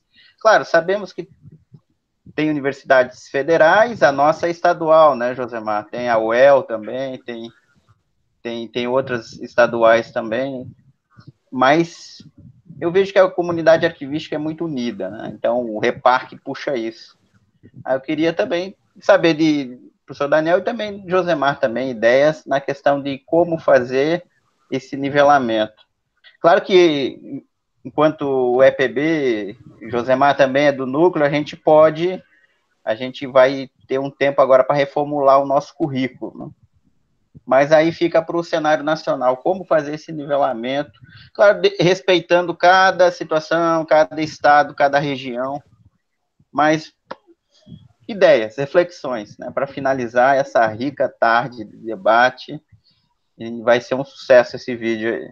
Obrigado. Olha, o REPARC tem debatido, esse é um tema que a gente tem debatido no REPARC, eu tenho participado de alguns, não fui a todos, infelizmente, mas é um debate que tem sido extremamente importante, tem também percorrido muitas dissertações e teses, eu já tenho visto algumas dissertações falando sobre essas questões.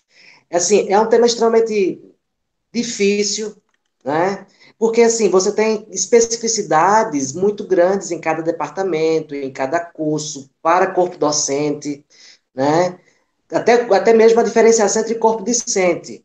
Então, para mim, eu acho um pouco complicado. Dá para a gente ter uma ideia normal, olha, disciplinas gerais, disciplinas específicas, disciplinas da área de tecnologia de informação para arquivologia. Eu acho que dá para a gente pensar em grandes temas, deixando as especificidades. Esse, pelo menos, é o meu ponto de vista, tendo visto aquilo que eu tenho visto durante as discussões no REPARC. E também algumas discussões em dissertações. É um tema um pouco espinhoso, mas a gente precisa aparar essas arestas para enfrentar a necessidade de, por exemplo, fazermos um Erasmus arquivístico. Né? A ideia de fazer um aluno nosso passar um tempo lá com Daniel Flores na UF, um aluno da UF ir para o Pará, um aluno do Pará ir para o Rio Grande do Sul, fazer aquilo que a Europa faz muito bem. Eu acho que seria interessante a gente tentar fazer um Erasmus arquivístico, justamente para a gente poder, inclusive, pegar essas diferenças. Eu tenho um bom profissional, eu tenho um Daniel Flores na UF, mas eu tenho uma Cíntia Roncalho em Brasília, eu tenho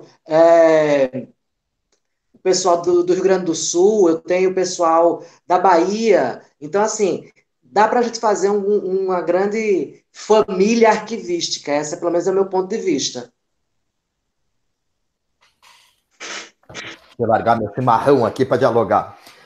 Concordo, Josemar, mas eu acho que o seguinte, eu acho que além do que já vem sendo discutidos nas reparques, e vem sendo discutido em outros fóruns, e vem sendo discutido nos NDEs, eu acho que nós precisamos de uma ruptura paradigmática. Tá? Eu estava muito na ideia de que já tinha acontecido a ruptura paradigmática e nós estávamos no instante da transição paradigmática, ou seja, instituindo um novo paradigma de que agora a preservação é sistêmica, de agora tem que estar confinado em sistemas digitais, de que os planos de classificação têm que ser elaborados em linguagens de marcados, em XML, EAD, porque é uma norma arquivística. Não, né, gente? Não sei se vocês vão concordar comigo. Vocês estão fazendo planos de classificação em EAD? Não. Nem eu estou conseguindo fazer com plenitude. A gente tenta, a gente experimenta, e isso não está acontecendo no Brasil inteiro. Tá? Nós não estamos trabalhando com planos de classificação em dados abertos. Tá? Nós não estamos publicando ele em dado aberto. Nós publicamos o plano de classificação em PDF, ou seja, um documento manifestado plano, não estruturado. Como é que eu importo esse plano de classificação para o SEI? Como é que eu importo ele para o CIE? Com trocentas mil classes e subclasses? Não. Quem está fazendo isso é o profissional de TI que aprende o fazer do arquivista e ele fica chocado quando ele pensa o seguinte: mas arquivista, você ainda não trabalha com dados estruturados para importação e exportação de plano? Vocês não têm um padrão de registrar classes e subclasses? Temos EAD, Encoded Archival Description. EAD, EAC, Encoded Archival Context, e EAG, Encoded Archival Guide, para guias, para instituições arquivísticas. A pergunta é, nós estamos gerando EAG? Os nossos alunos, quando fazem uma descrição arquivística, entregam EAG? Não. Quando nós fazemos as autoridades arquivísticas EAC, Encoded Archival Context, nós elaboramos arquivos XML EAC? Não. Eu peço para o meu aluno fazer uma descrição, ou um quadro de arranjo, ou um plano de classificação, e me entregar ele em EAD? Olha agora com pandemia, gente, eu poderia dividir a minha turma de 30 alunos, por exemplo, fazer 30 subclasses, cada aluno trabalha com uma subclasse. Você vai trabalhar com a 010, você com a 020, com a 030, você com a 200.30, e cada um vai me entregar num padrão EAD, que é ciência. Olha como uma coisa está ligada à outra. Eu reforço ciência. O aluno vai ter que estudar EAD, descrição arquivística codificada, para fazer plano de classificação. Eu não estou aplicando toda a ciência. Eu vou ter que aplicar mais a ciência na formação do cientista arquivista. Então, os alunos poderiam me entregar esses planos de classificação num XML, na sua plataforma, na sua ferramenta, e eu unir isso e corrigir isso numa única plataforma. Então, isso não está acontecendo porque a ruptura paradigmática não aconteceu ainda. Nós estamos ainda discutindo nos NDEs essas questões que nós estamos refletindo nessa tarde, para ver se cabe, na maioria dos cursos de arquivologia, a pergunta é, dá para a gente botar um plus Aí eu vou fazer uma brincadeira, um plus a mais? Ah, dá para ter um plus a mais e botar repositório digital confiável? Ou não dá para ter o plus a mais? Vamos parar com a brincadeira agora, só o plus, né? E aí eu não ponho o repositório por alguns motivos. Quais foram eles?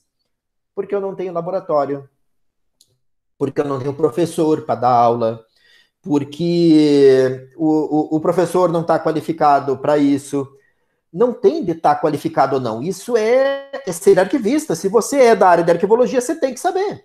Se você não sabe, você vai aprender, porque é a literatura sua. Não é plus.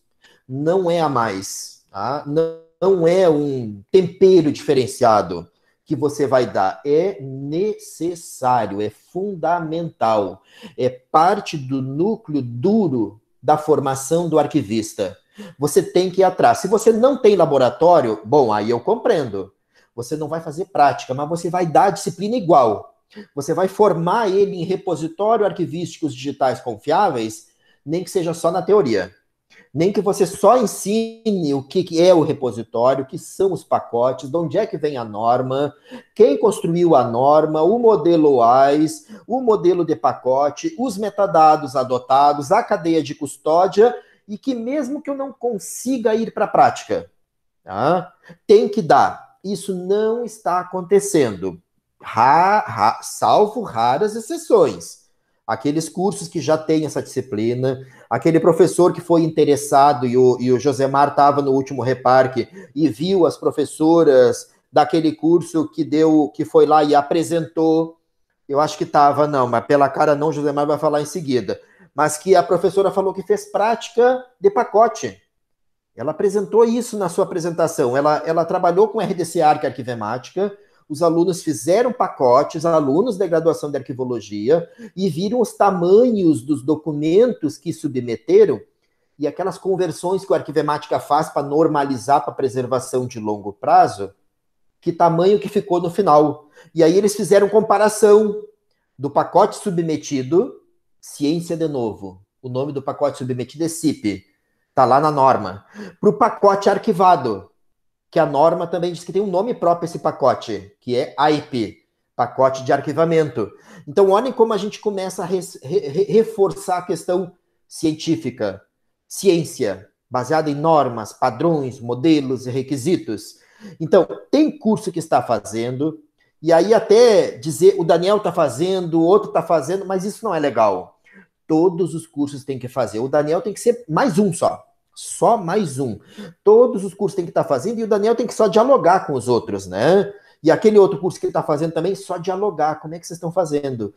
E aí vem a próxima questão. Quer dizer, eu sou obrigado a contemplar isso. Eu tenho que botar essa carga horária, eu tenho que criar essas disciplinas. Agora, quando eu não tenho laboratório, quando eu não tenho equipamento, quando eu não tenho um scanner para digitalizar, quando eu não tenho um computador com ICA Atom, que eu levo o meu pessoal para dar aula, quando eu não tenho um computador com arquivemática, nós tivemos que criar máquinas virtuais para que os alunos possam baixar a máquina virtual de arquivemática para poder trabalhar, porque o laboratório não estava à nossa disposição. Então aí vem a segunda questão. Como é com a ruptura paradigmática? Como é que um curso de enfermagem forma um enfermeiro se não tem um laboratório para injeção, para prática, para uso do ferramental necessário? Como é que um curso de computação não vai ter laboratório com computador? Como é que um curso de arquivologia não vai ter um laboratório com arquivemática, com RDC Arc, com ICA Atom, com digitalização? Como é que esse curso vai continuar só com papel, só com estante, só com caixa arquivo, só com microfilme? Não, gente, a tecnologia, olha nosso tema de hoje, tecnologias na formação do arquivista hoje. Nós estamos em 2020. Qual é a tecnologia de hoje? Nós estamos ensinando microfilmagem? Não, nós estamos ensinando documento digital, é o atual. Posso ensinar e devo ensinar sim, mas o atual é tecnologia digital. Então, eu vou ter que levar para os NDEs, para os núcleos docentes estruturantes, esse curso não poderia continuar formando sem contemplar esses requisitos fundamentais. tem que ter um laboratório de fotografia digital, tem que ter um laboratório de digitalização, tem que ter um laboratório para converter VHS para documento digital, tem que ter RDC-ARC. Isso tem que entrar na pauta. Isso ainda não é pauta fundamental. A nossa pauta ainda é, eu vou trazer aquele erro tremendo, o plus a mais. Não dá para pôr o plus, que é o documento digital, que é o RDC-ARC, que é o SIGAD, eu não ponho.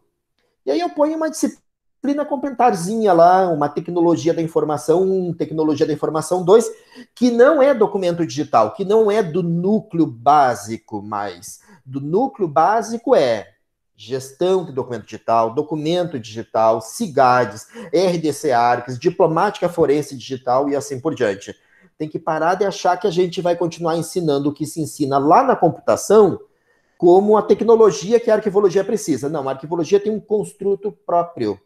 Ela já fez a relação interdisciplinar e continua fazendo, e transdisciplinar, e ela tem um construto próprio agora de documento digital, de documento arquivístico digital, de cadeia de custódia arquivística digital, de RDC-ARC, que a TI não domina. Então não é um profissional de TI que vai dar essa aula. Quem vai dar essa aula é o profissional de arquivo, o arquivista, o profissional que vem investigar, independente da formação, mas que vem estudar essa temática, que estuda arquivologia. O profissional que domina arquivologia, ciência, e aplica a ciência na sua formação. Tem que haver essa ruptura paradigmática que, para mim, ainda não aconteceu. Perfeito, professor Daniel. Contemplou muito, nos ensinou muito e levantou uma bandeira importante de quanto a gente está atrasado ainda. E eu sempre digo isso nas minhas aulas, que o arquivista ele tem que se adaptar ao hoje. E o mundo é digital. E é um caminho sem volta. Perfeito. Eu acho que dessas discussões, elas são questões que já eram para ser resolvidas.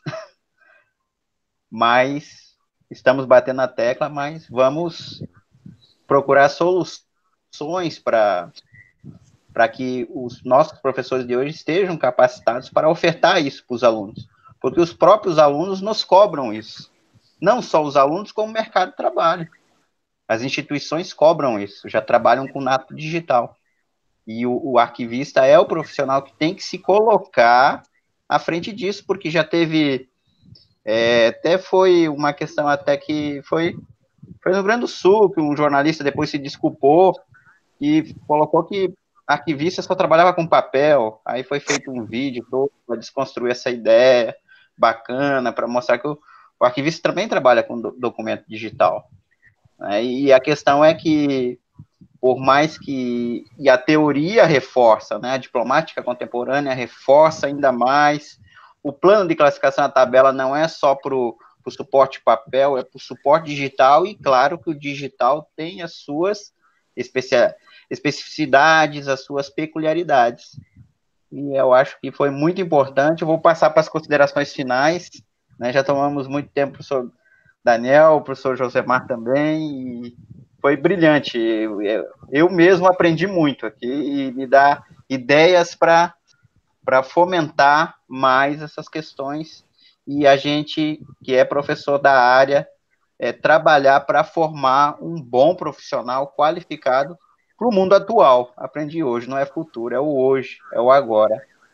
E obrigado, eu passo para as considerações finais, começando pelo professor Josemar, depois o professor Daniel, para finalizar, e aí a gente finaliza o vídeo. Bem, foi uma tarde em quarentena extremamente frutífera, né? Das poucas que eu estou tendo aqui nessa quarentena, mas para mim está sendo muito bom. Falar com o professor Daniel é sempre muito bom. Gosto de uma pessoa que, além de ser considero já um amigo, é uma pessoa que esclarece, que tem um conhecimento que a gente é sempre bom estar conversando com ele. Então, assim, para finalizar, eu quero colocar o curso de arquivologia da UEPB está aberto para suas visitas, para que você possa vir nos visitar, ver o nosso laboratório, conversar com a gente, Viu, cursos Josemar? para a Só uma gente. informação. Ele iria vir aqui em maio, mas por causa da pandemia, mas ele vai vir. Quando tudo voltar ao normal, se Pronto. Deus quiser, ele está conosco. Então, ele vai estar conosco, a gente vai fazer essa capacitação com o professor Daniel. Eu fiz uma capacitação com ele lá no Rio Grande do Sul, com o pessoal do TJ, do TJ não, do TRT do Rio Grande do Sul. Aí a gente fez essa capacitação sobre arquivemática e o ICATOM. Foi muito bom, agradeço o professor Sanders, agradeço o professor Daniel, imensamente reconfortante tê-lo aqui com a gente. Mesmo à distância, mas também juntos. Muitíssimo obrigado e uma boa tarde.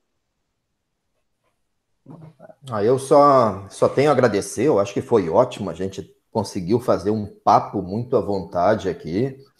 Eu pude refletir muito sobre aquilo que nos inquieta, me inquieta muito enquanto pesquisador da área, porque nós já fizemos pesquisas e nós já prospectávamos esses cenários em 5, 10, 15 anos, e esses cenários já venceram. E, na verdade, negaram a nossa prospecção, quer dizer, não deu certo, não dava certo, e nós estamos refazendo novamente esses cenários, e sempre a gente está com a ideia desse profissional do futuro, que esse futuro já foi superado. Essa é uma reflexão importante. E aí, dentro desse escopo que foi a nossa discussão, eu acho que a gente poderia tirar daqui de que o papel mais preponderante nesse momento é nós levarmos essas discussões para a NDEs, considerando a estrutura das universidades, os núcleos docentes estruturantes vão ter que definir qual é o perfil claro desse profissional que eu quero, como é que eu quero a desenvoltura dele nesse cenário digital, o que ele precisa. Eu vou ter que parar com a ideia nos NDEs, nas discussões dos núcleos docentes estruturantes, dessa ideia do plus. É necessário, é obrigatório, é fundamental. Tá? Esses componentes. Quais componentes? E aí as dificuldades que eu tiver, nós vamos ter que correr atrás. Porque nós não poderíamos abrir cursos de medicina sem equipamentos, nós não poderíamos ter um curso de engenharia elétrica sem nenhum componente eletrônico. A mesma coisa a arquivologia, nós não podemos mais continuar com cursos de arquivologia sem ferramental, sem laboratório, sem materiais fundamentais. E a pandemia veio para nos cobrar novamente. O que é que nós estávamos fazendo para a preparação desse cenário digital? Várias áreas estão se adequando, estão dialogando. Nós vamos ter que levar isso para os NDEs agora. Os núcleos docentes estruturantes estão com uma pauta tremenda, gigantesca para discutirmos a partir de agora. Então, muito obrigado a vocês dois por me chamarem, por me darem a possibilidade desse diálogo. Adorei, foi ótimo o diálogo. E aí eu vou só aguardar depois o feedback dos alunos em relação ao que a gente discutiu aqui. Obrigado novamente. Ótimo. Obrigado a todos. Aí eu só faço a lembrança, né? O lançamento oficial é dia 10 de junho, às 19 horas, na nossa página do Facebook, do curso de Arquivologia, e também vai estar no YouTube, no canal do César. Muito obrigado aos dois grandes professores. Obrigado. E valeu. Tchau para todos. Tchau.